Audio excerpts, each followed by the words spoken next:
Hello' everyone, কি খবৰ আপোনালোকৰ? আশা কৰোঁ সকলো ভালেই আছে। মই সুবিনিতাই আজি আপোনালোকলৈ লৈ আহিছোঁ অন্য এটা ৰেচিপি। ঠাণ্ডা দিনত অকণমান জালুকীয়া তৰকাৰী খাবলৈ আমাৰ সকলোৰে মন যায়, নহয়নে? থলুৱা জীয়া মাছৰ জালুকীয়া তৰকাৰীকণ খাই মই খুবেই ভাল পাওঁ। আজি মই ৰান্ধিলোঁ বিলাহী আৰু মূলাৰ সৈতে গৰৈ মাছৰ জালুকীয়া আঞ্জা। তেনেহ'লে চাওঁচোন আহক মই আজি আঞ্জাকণনো কেনেকৈ ৰান্ধিলোঁ। এয়া মই এটা আলু, এটা বিলাহী আৰু এটা মূলা সৰু সৰুকৈ কাটি লৈছোঁ আৰু এইফালে এটা পিঁয়াজ সৰু সৰুকৈ কাটি লৈছোঁ। অকণমান আদা আৰু নহৰু থেতেলিয়াই লৈছোঁ আৰু কেইটামান জালুক। যিহেতু মূলাকেইটা ডাঙৰ ডাঙৰ আছিলে সেইকাৰণে মূলা এটাই ল'লোঁ।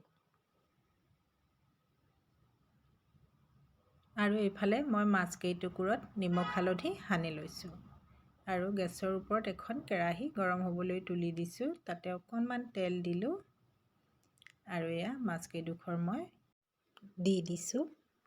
মাছকেইডোখৰ ভালদৰে এনেদৰে লুটিয়াই লুটিয়াই মই ফ্ৰাই কৰি ল'ম।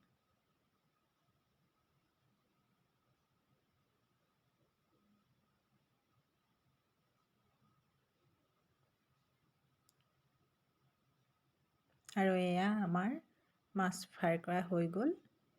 মাছকেইডোখৰ মই এতিয়া কাঢ়ি ল'ম।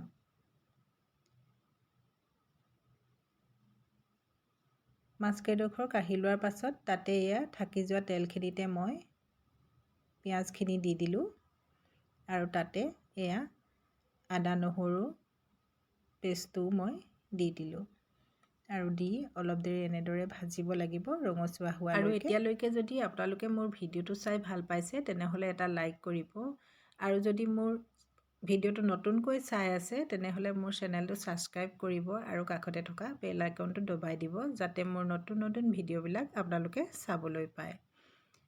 আৰু এয়া দেখিছেনে আমাৰ পিঁয়াজ আদা নহৰুখিনি ভজা হৈ গ'ল।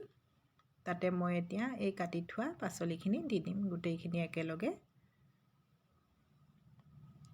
আৰু এয়া মই গোটেইখিনি একেলগে এনেদৰে দি দিলোঁ।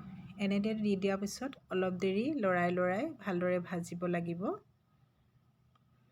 অলপ সময় সিজিবলৈ দিব লাগিব। এয়া দেখিছেনে এনেদৰে ভালদৰে লৰাই লৰাই অলপ সময় ভাজিব লাগিব।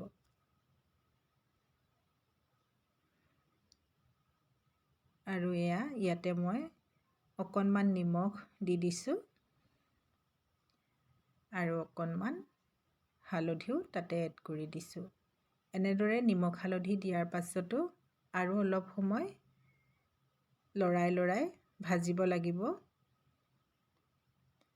আৰু তাৰ পাছত আমি ঢাকোন দি এইখিনি অলপ সিজিবৰ কাৰণে থৈ দিব লাগিব। এইখিনি সময়তে আমি গেছৰ ফ্লেমটো কমাই থ'ব লাগিব যাতে এইখিনি জ্বলি নাযায়।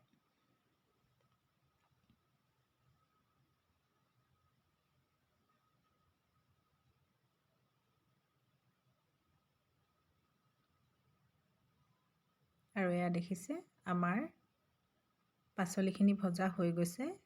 এতিয়া ইয়াতে মই গৰম পানী এড কৰি দিম।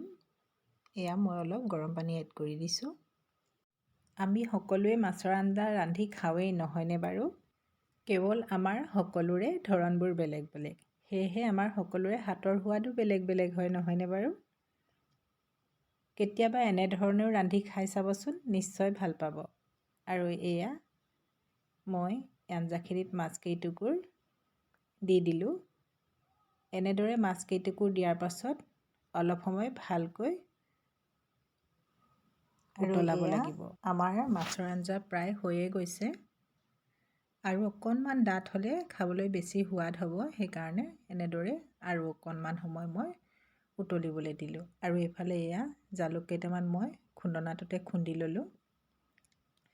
তাৰপাছত এয়া জালুকখিনি মই আঞ্জাখিনিত দি দিলোঁ। এনেদৰে জালুকখিনি আঞ্জাত দিয়াৰ পাছত অলপ সময় উতলিবলৈ দিব লাগিব। তেতিয়া জালুকৰ জ্বলাটো ওলাব আৰু আমাৰ আঞ্জাখিনি খাবলৈ সোৱাদ হ'ব। আৰু এয়া অলপ সময় উতলাৰ পিছত আমাৰ জালুকীয়া আঞ্জা ৰেডি। ঠাণ্ডা দিনকেইটাত যিহেতু আমাৰ প্ৰায়ে চৰ্দি কাহ হৈ থাকে, সেয়েহে মাজে মাজে এনেদৰে জালুকীয়া আঞ্জা খালে ভাল। আৰু এয়া আমাৰ পৰিৱেশন কৰাৰ সময় হৈ গ'ল। মই গৰমে গৰমে এটা বাটিত এনেদৰে বাঢ়ি লৈছোঁ। দেখিছেনে আঞ্জাখিনিৰ ৰংটো কিমান ধুনীয়া হৈছে।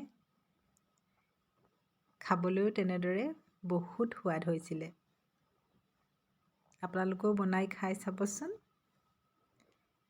এনেদৰে গৰম গৰম আঞ্জা লগত গৰম গৰম ভাত। তেনেহ'লে আজিলৈ আহোঁ। Bye bye.